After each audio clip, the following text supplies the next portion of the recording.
Я не хотел бы называть себя скандальным, но, знаете, такой громкий, шумный, скорее всего. Поэтому не хотят связываться, стараются реагировать. Я не верю в какие-то, знаете, апокалиптические сценарии, которые сейчас истерично накачиваются определенного рода людьми. Для того, чтобы люди работали дома, им надо хорошо платить. Это закон.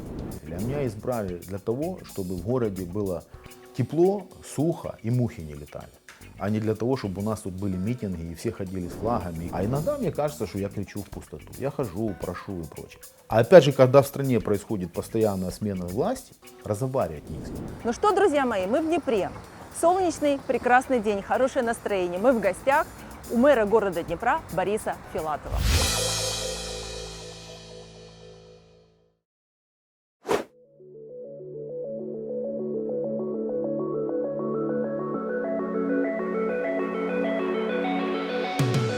Ну что, друзья мои, мы в Днепре. Солнечный, прекрасный день, хорошее настроение. Мы в гостях у мэра города Днепра Бориса Филатова. Мэр национального масштаба, региональный барон, народный мэр. Его популярность зашкаливает, его активность впечатляет. Сегодня он в Днепре, завтра он в Штатах, послезавтра он в Осаке решает инвестиционные проекты для своего города. И не хватает всего лишь 2 недель для осуществления своей мечты – съездить в Новую Зеландию. У него свой стиль управления, иногда даже через Facebook. Но результаты налицо. Чистый город, снижение криминогенности, отремонтированные дороги, в общем, полный порядок. Но у нас есть вопросы. Поэтому идемте в мэрию. Борис, вам так идет улыбка. Почему вы мало улыбаетесь? Нету фотографий с вашей улыбкой. Это отговорки. Нет, есть причины, а есть поводы. Вот отсутствие улыбки на устах, я считаю, что это повод. Это не причина. Повод у Бориса Альбертовича на тренировке. Он когда тренируется, он Я читала, что iPhone не узнает, уже iPhone не узнает. Да, это правда. Причем самое интересное, я не могу переставить уже, надо только пользоваться цифровым этим кодом. Я не могу переинсталлировать его. То есть поднимите выше, поднимите ниже, проведите по кругу, все, не фиксирует лицо. Все. То есть Face ID отказался воспринимать. Не распознает. Да. Еще хотела спросить, вот можно как-то так коротко, почему Днепр самый лучший город Украины? У меня просто очень много друзей в Днепре живет. Ну, знаете, это как, вот мне часто задают такие вопросы, я вам скажу, вот я не люблю отвечать, там, назовите 5 достопримечательностей, или свои самые успехи, или свои самые большие поражения. Почему самые лучшие? Ну, знаете, это как вот ребенка спросить, кого ты любишь больше, папу или маму? Вот это я хотела услышать. Все, да. все. То есть это, Днепр это вот любовь. Это любовь. Да, все. это любовь. Вот это все. Добрый день, Борис. Добрый Спасибо день. вам большое, что вы нас пригласили. Мы находимся сейчас в вашем кабинете. Такой уютный мэрский кабинет.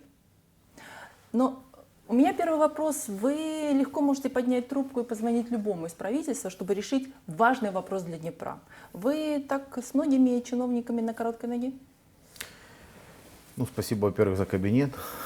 Почему? Потому что это ремонт, который я сделал, наверное, уже вот какой сейчас? Почти 4-й год каденции. То есть до этого я сидел в этом же кабинете, но только ремонта не было. Считал, что, наверное, нецелесообразно делать ремонт сразу. В городе столько проблем, когда мэр в первую очередь думает о своем кабинете, наверное, это неправильно. По правительству. Да, я могу взять трубку и дозвониться, в принципе, до любого министра или руководителя, не знаю, в том числе, наверное, парламентских фракций. Никаких проблем. Этому есть целый ряд причин. Ну, первое, наверное, это то, что я знаком с очень многими еще с 2014 года, когда не было толком ни правительства, ни президента еще не было. Мы помним, как вообще проходила русская весна, когда, знаете, везде обвалилась власть после Майдана в стране, и была группа товарищей, которые фактически, наверное, удержали власть в стране и вообще полностью страну от дезинтеграции в тот момент. Я, если честно, не очень люблю вспоминать те времена, поэтому сегодня давайте мы лучше будем говорить о будущем, а не о прошлом. Совершенно согласна. Да, о будущем, а не о прошлом. Плюс есть какие-то личные горизонтальные отношения в процессе работы. А самое главное, я думаю, что на меня реагируют, потому что реагируют на город. То есть я представляю, это город. Город сложный, город очень специфический, но этот город — это форпост Украины, форпост ее независимости. Поэтому очень тяжело игнорировать просьбы территориальной громады. Хотя очень часто кивают, говорят, да, мы поможем, но при этом вопрос не сдвигается с мертвой точки. Боятся ли вас? Боятся кто? Можно ли уточнить? Если мы говорим о людях власть придержащих, я думаю, не боятся, наверное, просто не хотят связываться. То есть они знают мою публичность, знают о том, что я могу выйти и написать что-то в Фейсбуке. Опять же, я не придаю особого значения соцсетям, потому что жизнь не в соцсетях, она на улицах на самом деле. В трамваях, в троллейбусах, я об этом говорил неоднократно. Во дворах, на заводах, в больницах, в школах. Но когда у тебя почти 250 тысяч подписчиков, то твое слово очень быстро может отозваться. Ну, я не хотел бы называть себя скандальным, но, знаете, такой громкий, шумный, скорее всего. Поэтому не хотят связываться, стараются реагировать. Тем более у меня был свой путь, и я же пришел из оппозиции, и помним, фактически знают о том, что я могу жечь глаголом. Ну, мне так кажется. Я надеюсь так о себе думать. Сейчас власть поменялась. Я имею в виду новый президент. Как вы думаете, а вот со сменой власти поменяется ли отношение к самоуправлению? Сохранится ли такое внимание со стороны власти к самоуправлению? Я вам скажу так, это большая загадка и большая боль для меня. То есть, с одной стороны, я понимаю, что, наверное, процесс децентрализации, он исторический, и его уже невозможно повернуть вспять. Но, с другой стороны, его, наверное, можно приостановить или, например, не ставить в приоритеты.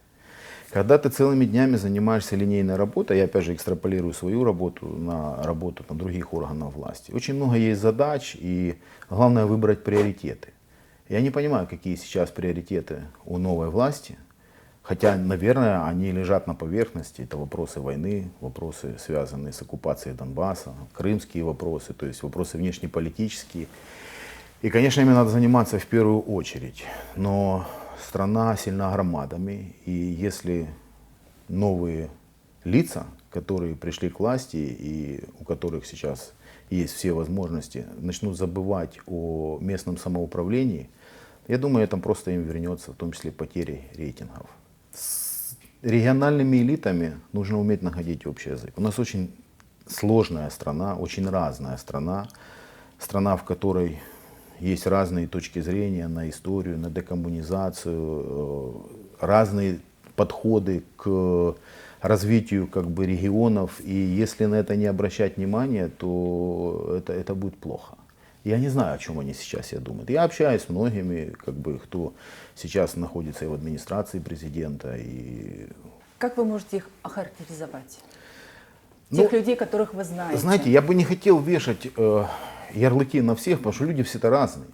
То есть у каждого есть своя история, у каждого есть свое видение. Ну, я уже рассказывал вашим коллегам о том, что, например, я знаю Андрея Богдана, нынешнего руководителя администрации президента, с 2004 года. То есть мы с ним были одно время близкими друзьями, потом поссорились. Но это, опять же, не тема обсуждения публично личных каких-то взаимоотношений, но мне больно и неприятно читать, когда там его чуть ли обвиняют в том, что он не сепаратист или там агент Москвы. Но это глупости чистой воды. Я просто помню, как Андрей в 2014 году помогал армии и не вылазил просто с нуля. И очень много он потратил, в том числе и личных своих денег, на волонтерскую помощь. Поэтому я не верю в какие-то, знаете, апокалиптические сценарии, которые сейчас истерично накачиваются определенного рода людьми. Причем я не скажу, что это, наверное, какая-то согласованная политика. Мы сейчас вообще живем в эпоху такого психоэмоционального взрыва. То есть очень многие результаты выборов восприняли как-то, уж совсем болезненно, понимаете. Поэтому, уж точно в нынешней команде, я имею в виду провластной, я не вижу тех людей, которые там готовы сдавать национальные интересы. И хотелось бы, пользуясь случаем, если ко мне прислушаются многие или некоторые, чтобы сейчас страсти чуть-чуть улеглись, то есть надо дать людям поработать. Судят же нас не по словам, а по делам. Поэтому пока дел мы не видим, но еще и немного прошло времени совсем. для того, чтобы давать какие-то прям уж совсем уничижительные оценки. Вот так. О делах. Вы в одном из интервью назвали реформу децентрализации одной из ключевых, глобальных и важных для страны. Да. Но тем не менее вы отметили и тот факт, что она не углублена. В чем должно быть углубление с вашей стороны? С вашего... Я повторю то, что я говорил десятки раз. То есть реформа децентрализации, на самом деле, она больше финансовая. То есть у нас выросли бюджеты, я имею в виду территориальных громад. Но при этом они выросли исключительно за счет того, что нам позволили перераспределять доходы как бы в свою пользу. Но каждый год перед принятием государственного бюджета местное самоуправление выясняет отношения с правительством, в первую очередь с Минфином, и в условиях недофинансирования здравоохранения, недофинансирования гуманитарной сферы мы все время пытаемся найти какие-то деньги. Другими словами, деньги есть, но их как бы нет.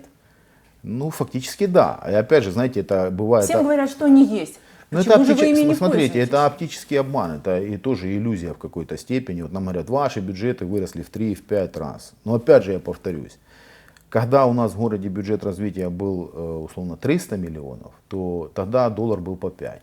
Ну да, все познается в сравнении. Да, а сейчас у нас бюджет развития там 2,7, но при этом доллар по 28. И выросло все, начиная от минимальной заработной платы и заканчивая стройматериалом. То есть фактически нельзя сказать, что то на то и вышло, но реально как бы ну, особо деньгами мы не раскидываемся. Другое дело, что сейчас в местном самоуправлении появилось много таких достаточно системных, креативных сити-менеджеров, которые более рационально и более визионерски используют, которые ресурсы у них находятся.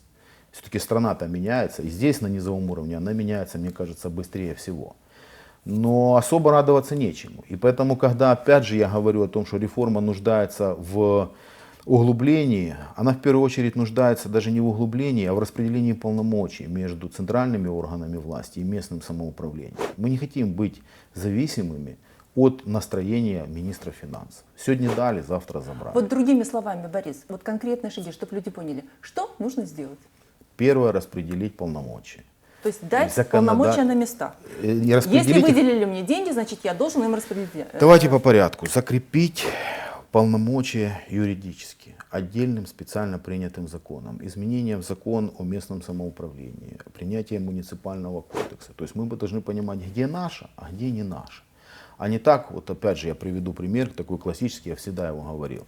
Вот перед принятием прошлого бюджета лоббисты от Укрзалезницы внесли маленькую поправку в бюджет, и в результате у нас за счет применения льготы по земельному налогу вылетело из бюджета 150 миллионов гривен.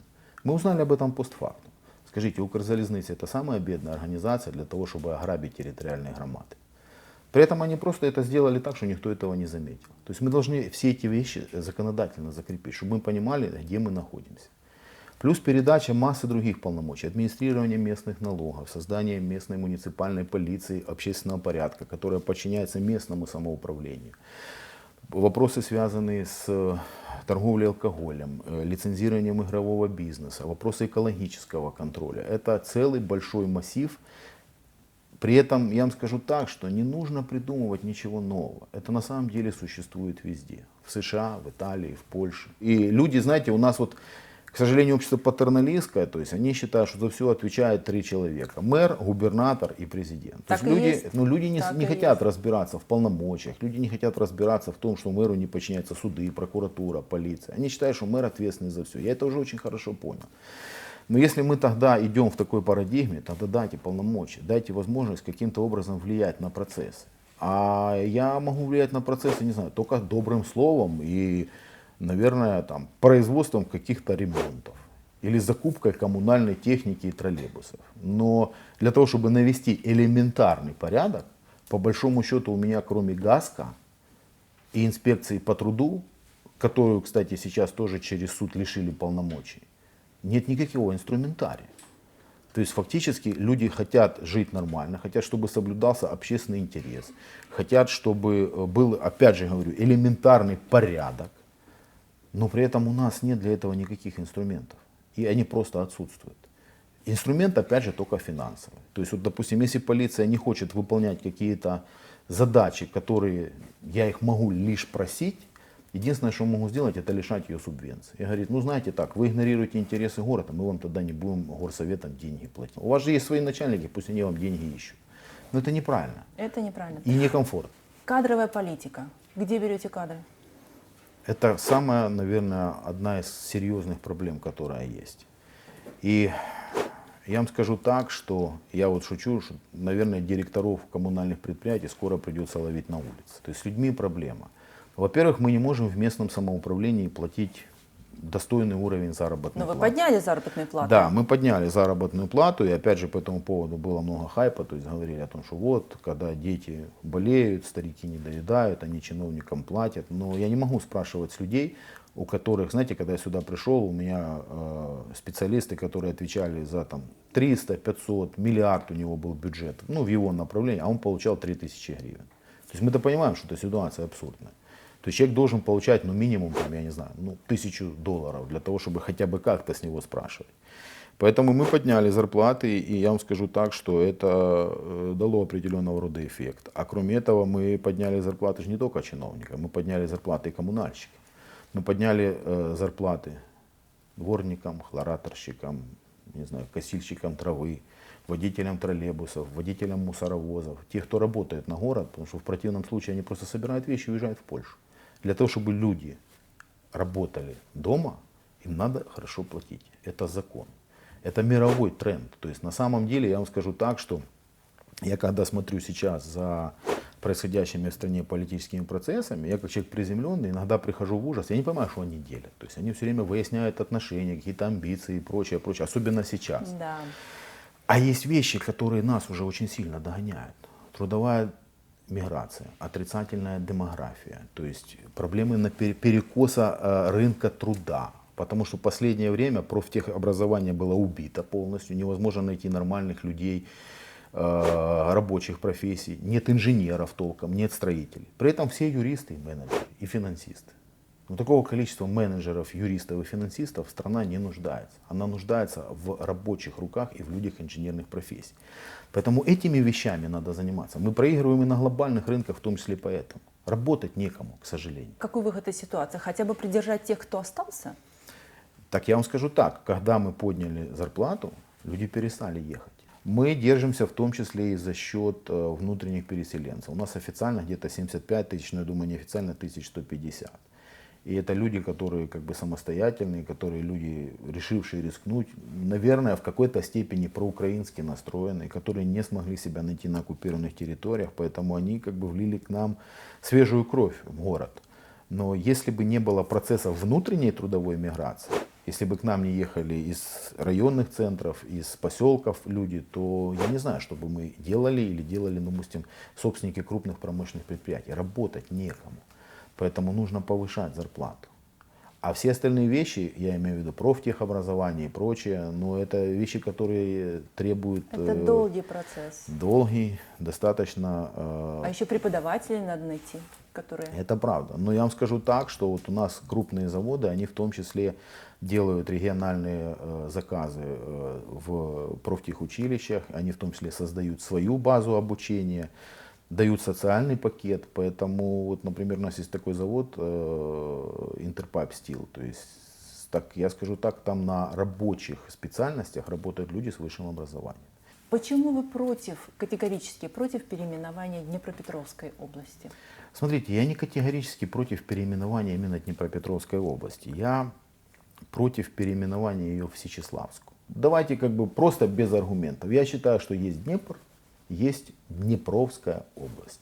И на самом деле не надо было ломать через колено депутатский корпус, людей, доказывать это. Есть очевидные вещи, которые лежат на поверхности. Зачем придумывать, знаете как, у Аристотеля плодить сущности без необходимости. Вот зачем это делать? Борис, почему вы называете Днепр сложным городом разных связей? Потому что это сложный город разных связей. Вот давайте вот очевидно. Последние местные выборы. На местных выборах городской совет 64 человека разделился ровно пополам. Вот знаете, Днепр это как матрица Украины в какой-то степени. То есть у нас было 32 депутата условно-демократического лагеря, 32 депутата бело-голубого. Так. Есть разная корреляция, разные были причины, то есть мы сейчас это не обсуждаем, но вот если так посмотреть, как иллюстрация, то город разделился пополам, ровно 32/32. Точно так же он поделился везде. И моя задача была, когда я сюда попал, сделать так, чтобы город консолидировать.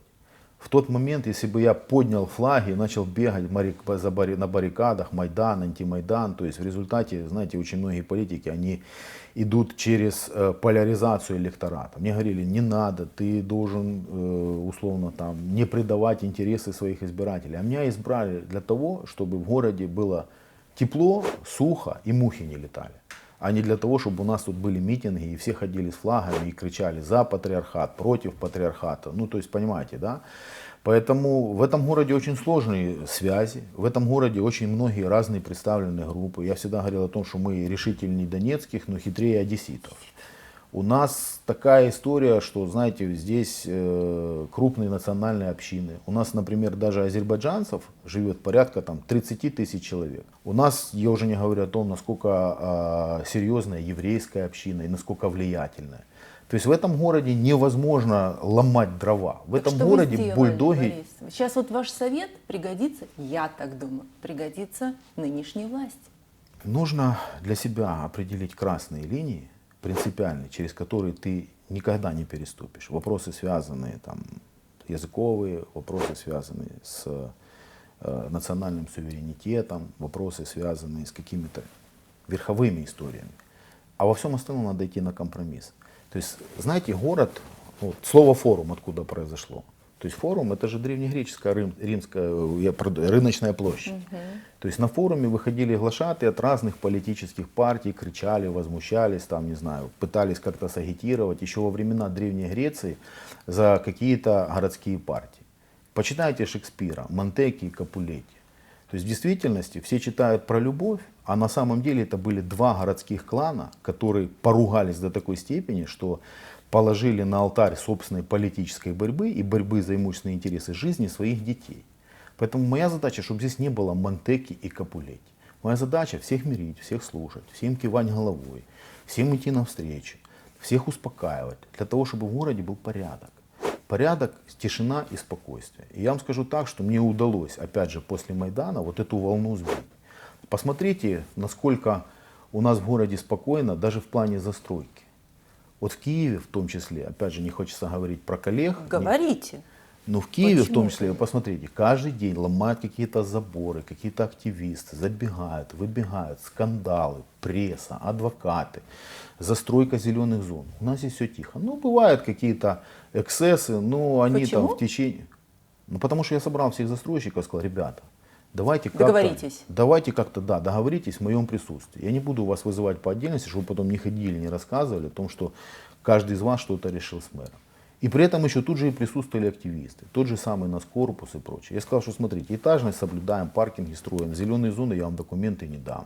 Будете нарушать правила, не присвою адрес. И все, зарабатывайте деньги. То есть вот путем такой как бы медиации очень многие вопросы можно решить. Борис, вот давайте посмотрим теперь американский опыт. Когда заходят туда разные заводы строятся, каждый из, ну скажем так, у них там немножко по-другому, у них не губернаторы, как же они называются там по землям, начальники, они борются за этот завод. Каждый завлекает к себе как может. Не платить налоги какое-то время, там, давать льготы по кадрам, ну, какие-то еще преференции, да? И у них это хорошо получается. А у нас? Как вы привлекаете инвестиции? А у нас плохо получается. Я вам объясню даже почему. То есть это давайте вернемся к началу разговора. Когда мы говорим о том, что реформа децентрализации должна быть углублена и юридически закреплена. То есть, во-первых, у меня нет таких полномочий, чтобы я, условно, давал льготы по налогообложению. Но даже если бы у меня была такая возможность, я представляю, если я дам льготы по налогообложению какому-то инвестору, завтра меня будут катать в пледике, как Насирова. Потому что сейчас опять же такой тренд, то есть везде идет охота на ведьм. То есть все хотят поймать коррупционеров. Я не обсуждаю Насирова там или даже не Насирова, обстоятельства это дело, наверное, может быть ему и правильно как бы вменяет то, что ему вменяют. Я говорю о другом, что вот знаете, Вот простой пример. Вот у нас есть знаменитый недострой, который зашел уже в анекдоты исторические. Да, он стоит, Гостиница, его все не вот этот, а гостиница «Парус», которая. Ага. То есть еще при советской власти был анекдот о том, что как бы, его тут не стояло вчера. И компания, которая его купила, по-моему, в 2006 году, они тут нарезали круги и говорили, вот давайте мы как-то договоримся, мы назад это городу продадим. Для того, чтобы мы это выкупили и продали другому инвестору или передали, не знаю, за 1 гривну, чтобы он там что-то построил, а не просто стояло что-то страшное, такое недоделанное, и еще и самоубийцы там прыгали с крыши с периодичностью раз в полгода. Я сказал нет. Почему? Потому что я говорю, мы будем с вами судиться до упора. В противном случае, если мы сейчас с вами заключим какую-то сделку домашнюю, в этом случае ко мне придут какие-нибудь проверяющие. Нет, ко мне придут, просто на меня оденут наручники. Понятно. И скажут, а ты должен был судиться, а зачем ты с ними договорился? То есть, может, в этом есть какая-то коррупция, а ты нарушил права территориальной громады. А в действительности про нарушение прав территориальной громады должны решать в первую очередь сами территориальные громады, а не какие-то проверяющие или правоохранители. Но мы же с вами знаем, если есть проблема, у проблемы есть имя. Кому это интересна такая ситуация, что так все складывается, что нужно в Киев постоянно ездить за разрешениями, за какими-то поклонами Ну, смотрите, и так далее. имя у этой проблемы коллективное бессознательное. То есть вот я вам приведу пример. То есть когда я выступил и сказал о том, что нужно передать экологический контроль территориальным громадам, потому что только мы можем выбирать баланс между загрязнением окружающей среды, сохранением рабочих мест, инфраструктурой и прочее. Да. Сразу пошли какие-то в интернете сообщения о том, что, в общем, Филатов хочет залезть в какую-то коррупционную кормушку или ее возглавить. Когда я сказал, что успокойте антимонопольный комитет, который затретировал уже, сразу начали писать о том, что вот он такой-сякой, то есть как бы условно на верховом уровне в каждом министерстве, ведомстве, имеющем эти полномочия, есть интересанты, которые пользуются этими полномочиями, я не знаю, я не буду говорить в коррупционных целях, но им есть чем заниматься. Так сложилась система. Они сидят, к ним приезжают, Она допустим. фактически старая, никем да, не поломанная, да. рабочая Да. система, которая работает и сейчас. Но по лицензиям на игровой бизнес. То есть мы все прекрасно понимаем, что города заполонили залы игровых автоматов. Причем я не могу ничего им сделать, они сидят в частных помещениях. Я могу только им вывески срезать, чем занимаюсь по переменным успехам. Ну, вполне легально. Люди проклинают, говорят, что мэр не может с этим справиться. А как я могу с этим справиться? Урегулируйте этот рынок. Рынок не терпит пустоты. Урегулируйте, дайте возможность территориальным громадам определять, допускать им игровой бизнес в городе или нет. Тогда я выйду на общественные слушания, выйду перед сессией городского совета и скажу, ребят, вот у нас есть 100 лицензий, мы их можем продать за 100 рублей. Те скажут мне, нет, мы не хотим. Я говорю, ну тогда мы вообще запретим игровой бизнес, у нас будет 0 в бюджете. Нет, давайте продадим 50, пусть будет 50 рублей, но на окраинах какие-то игровые залы. Понимаете, да? А это выгодно всем. Коррумпированным правоохранителям, собственникам игрового бизнеса, за которым стоят большие, серьезные люди. То есть и всех устраивает ситуация статус-кво. А иногда мне кажется, что я кричу в пустоту. Я хожу, прошу и прочее. А опять же, когда в стране происходит постоянная смена власти, разговаривать не с кем. Вот сейчас я как бы в том числе в новой команде знаю многих людей, но я думаю, просто даже им бессмысленно звонить, потому что если я им позвоню, скажу, ребят, ну давайте же как-то что-то ж думать, может законопроект скажут, да мы тебя просим, сейчас выборы, потом коалициада, потом премириада, ты, наверное, Борь, позвони нам через полгода. Печаль. Но тем не менее, так тяжело, столько сложных вопросов нужно решать. Многое сделано, многое не сделано. А второй срок ожидается? Я имею в виду вторая каденция мэра. Да, срок не очень хороший, Нехорошее слово, да.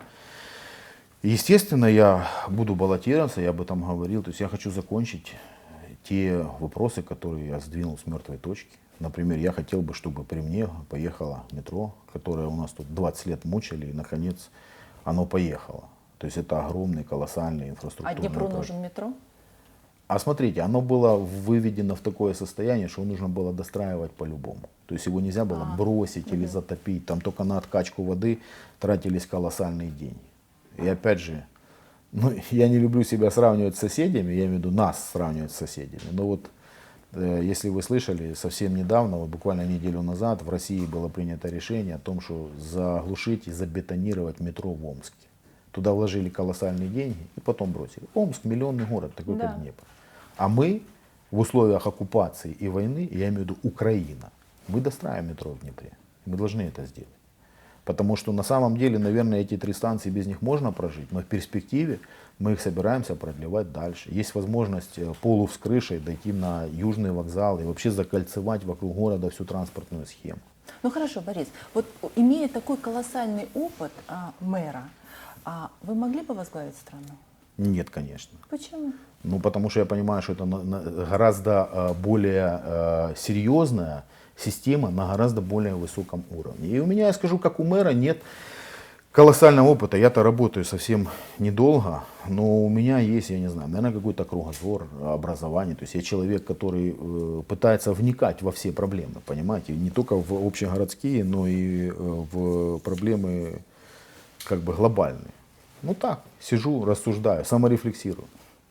Кернес и Труханов создали партию мэров. Это правда. Они вас звали? Честно? Конечно. Да. Я не буду говорить, кто мне звонил, но звали, да. А вы? Сказал нет.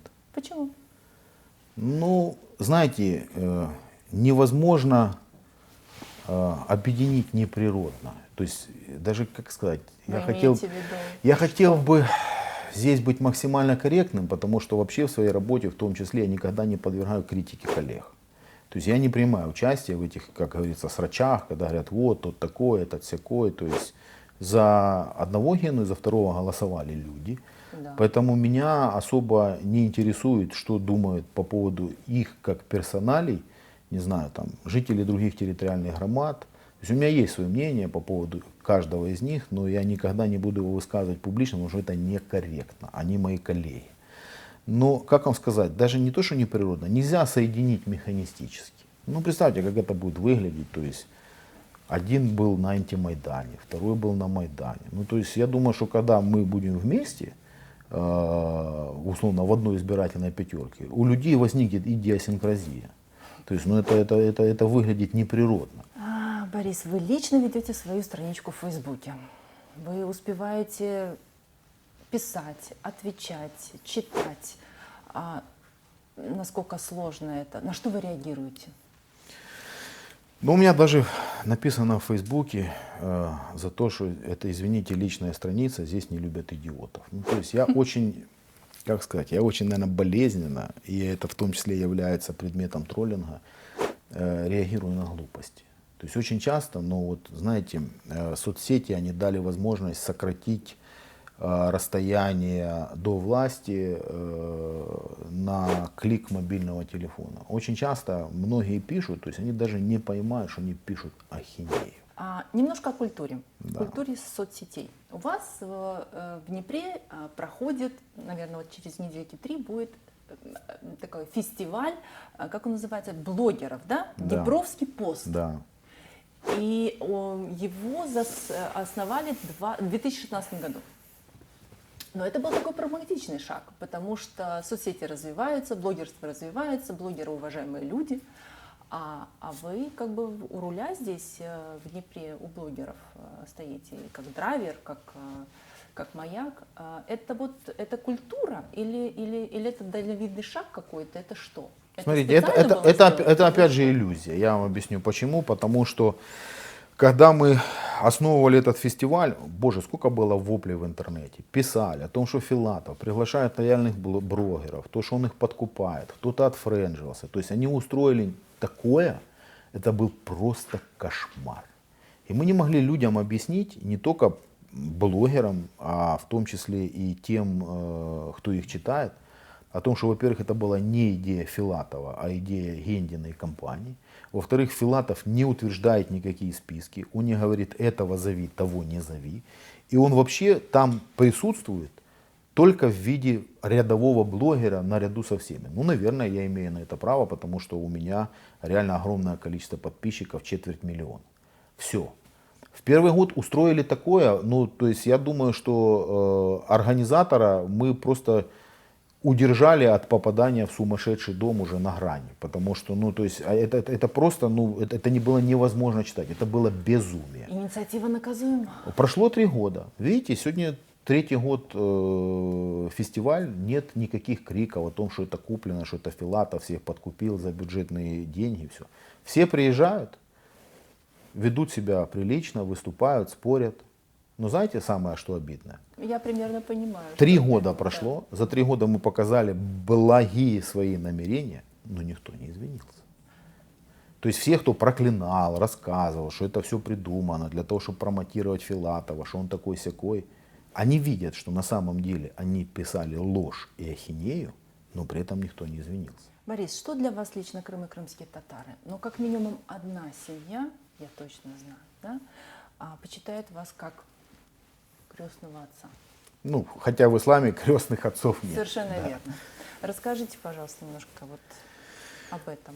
Ну, эта история очень личная. То есть в 2014 году, когда мы создавали добровольческие батальоны, то есть на меня вышли девочки из штаба национального захиста и говорят, вот у нас здесь есть семья крымских татар, которые вынужденно должны были покинуть Крым, потому что Марлен, как бы он человек, который стоял у истоков, в том числе добровольческого движения, то есть, в общем, человек, который принимал участие в сопротивлении. Они бросили все, и они уехали. То есть они сидели там на Красном Камне, снимали квартиру, то есть у них не было ничего, ни кола, ни двора, и вот они говорят, они к вам большим как бы уважением относятся, вот хотят, чтобы в том числе вы были у них как почетный посаженный отец, потому что Зарема уже как бы на сносях, поэтому скоро, в общем, будете, так сказать, почетным отцом. И я скажу так, что я с большой благодарностью принял это предложение, и эта семья как бы вошла в мою жизнь. Потом и квартиру они получили. Не потому, что они близки к мэру, а потому что реально это многодетная семья, то есть у них есть возможности. И плюс, как участника АТО, то есть как бы тут все буквы закона и все формальности и юридические процедуры были соблюдены безукоризненно, чтобы потом не рассказывали злые языки о том, что раздает каким-то своим близким или еще как-то. Ну а по итогу, в конце концов, то есть мы Зарему забрали к себе сюда работать. Она у нас работает, у меня работает секретарем первой приемной. То есть, как я говорю, последний бастион перед дверью мэра. То есть я очень доволен ее работой, она хороший, правильный человек, очень взвешенный, очень спокойный. А с другими крымскими татарами вы контактируете? У вас Конечно, есть мы, смотрите, мы общаемся и с Мустафой Джемилевым, и с Рифатом Чубаровым, и с Ахтемом Чайгозом достаточно плотно. То есть каждый раз, когда они приезжают к нам в Днепр, естественно, мы встречаемся и в Киеве. И у нас есть большой проект, который, конечно, движется. Я не считаю, что с такой скоростью, как необходимо, это вопрос, связанный с перереконструкцией бывшей мечети, да, и спортивной школы. То есть, в принципе, у нас уже понятна дорожная карта, но, с одной стороны, конечно, я не очень доволен темпами, но, с другой стороны, я почему спокоен, я вам скажу так, что я вообще в этом кресле понял, что, к сожалению, это не бизнес-решение. Тут от задумки до ее реализации в самом лучшем случае может пройти от полугода до года. Это связано с кучей вопросов, начиная от вопросов документального оформления и заканчивая бюджетной дисциплины. Ну, то есть это не бизнес, где ты принял решение, заплатил деньги, и у тебя там через неделю или месяц все это поехало. не только в Украине, это везде так. Это да, это везде так, поэтому у нас уже понятна конфигурация, мы однозначно всю эту историю сделаем, причем это была сложная шахматная история, то есть надо, чтобы это был вин-вин, чтобы была довольна и мусульманская община, чтобы были довольны крымские татары, потому что там, опять же, не хочу это комментировать, были разные как бы подходы, скажем так, потому что мусульманскую общину нельзя в Днепре полностью отождествлять с крымскими татарами. То есть понятно, что крымские татары входят в мусульманскую, она значительно шире, конечно. Плюс нужно было сделать так, чтобы родители остались довольны, чтобы не было по этому поводу никаких спекуляций, что вот детей выгнали, им отдали и прочее. Но я вам скажу так, что мусульмане боролись за здание мечети все эти годы и при всех властях, и при всех режимах, при всех мэрах, и при всех президентах. Но только я этот вопрос сдвинул с мертвой точки. Борис, а вот ваше отношение к вопросу создания крымско-татарской территориальной автономии в составе Украины? Положительно. Я считаю, что это положительно. Спасибо вам большое за это. У нас крымско-татарский канал, поэтому нас смотрят в Крыму, на оккупированных территориях. И очень бы хотелось, чтобы вы, один из самых лучших и успешных мэров Украины, обратились к жителям Крыма, оккупированного Крыма. О, я вам скажу, знаете, это очень тяжело, потому что я просто понимаю меру своей ответственности. То есть у меня даже как бы слова не рождаются в голове нужные, мне кажется, потому что, знаете, я так спокойно сейчас разговариваю, но вот в этот момент, если мне надо обратиться, особенно к жителям оккупированных территорий, ну, я знаю, я боюсь, волнуюсь, боюсь не найти нужные А слова. крымско-татарский народ поймет.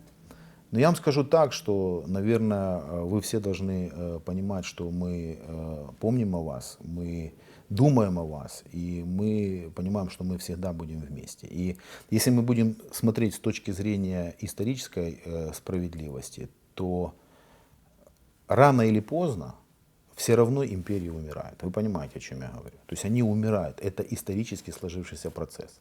Его можно остановить, его нельзя остановить, его можно попытаться приостановить. Но, тем не менее, это неизбежный итог. Поэтому я уже говорил об этом, что когда-то пророк сказал, что не нужно жаловаться на время, потому что Аллах — это само время.